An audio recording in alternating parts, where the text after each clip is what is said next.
Have you ever found yourself staring at your phone or laptop, mindlessly checking social media or going down an internet rabbit hole when you're supposed to be doing something else? So have I. My name is Brian, and I'm addicted to information. More specifically, I am addicted to the infinite and immediately available mental stimulation the internet offers in the form of information. And, according to scientists, I'm not alone. Information addiction is real, and is a perfect outlet for procrastination. After all, why would I want to perform some unpleasant task when I can sit and laugh at cat memes instead? But procrastination can lead to negative consequences, from mental fatigue to missed deadlines that frustrate my manager. How did I become addicted to something so potentially destructive? And how do I recover for the sake of productivity? The answer to both questions is the same: neuroplasticity.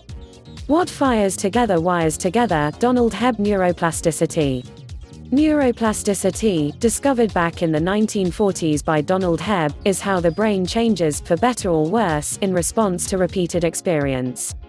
Heady stuff. Here's a real-world example you might relate to. My first encounter with the internet was transformative. As I clicked away, my brain thought, this is new and this is awesome, and released some dopamine to motivate me to seek that rush of unexpected discovery again and again and again.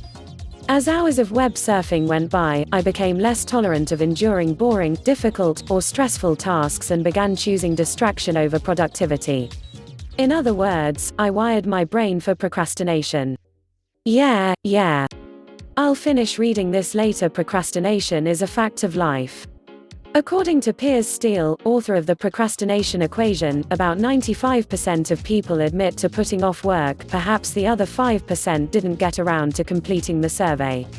So, it's safe to assume you, like me, are a procrastinator at times. You might even be procrastinating now.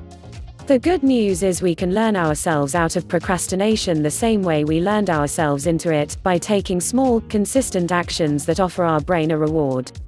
Use your mind to change your mind. There are seemingly endless strategies to overcome internet-fueled procrastination. I found the process below especially helpful, and hope you will as well. Accept reality: you're going to procrastinate from time to time. You're only human and can't do it all. In fact, it's possible that beating ourselves up leads to more procrastination, making it harder to be effective.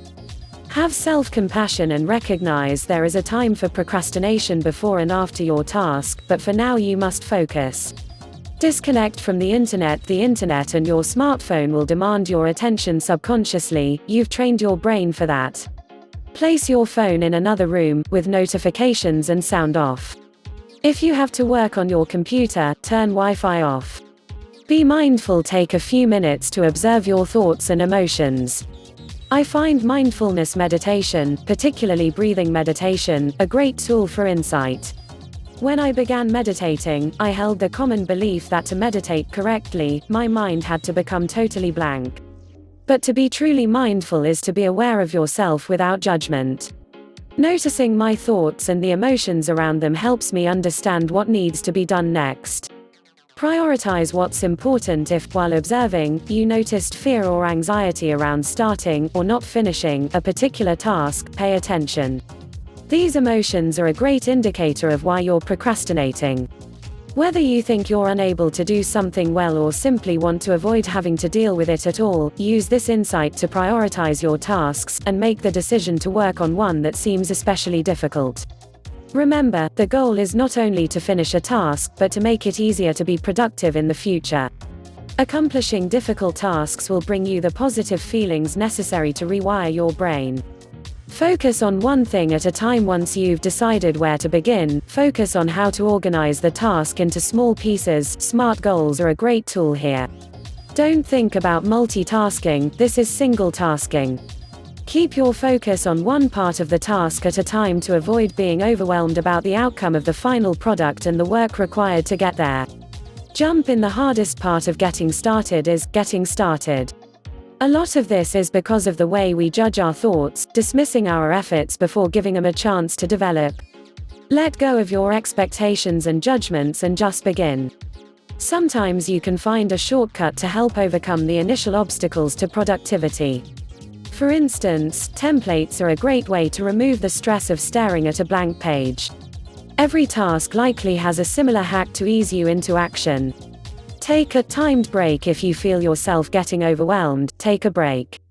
Set a timer for 5 minutes and do something else.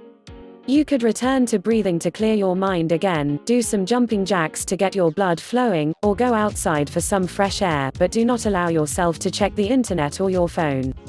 Celebrate your accomplishments when your task is finished, pat yourself on the back, you've earned some self-esteem.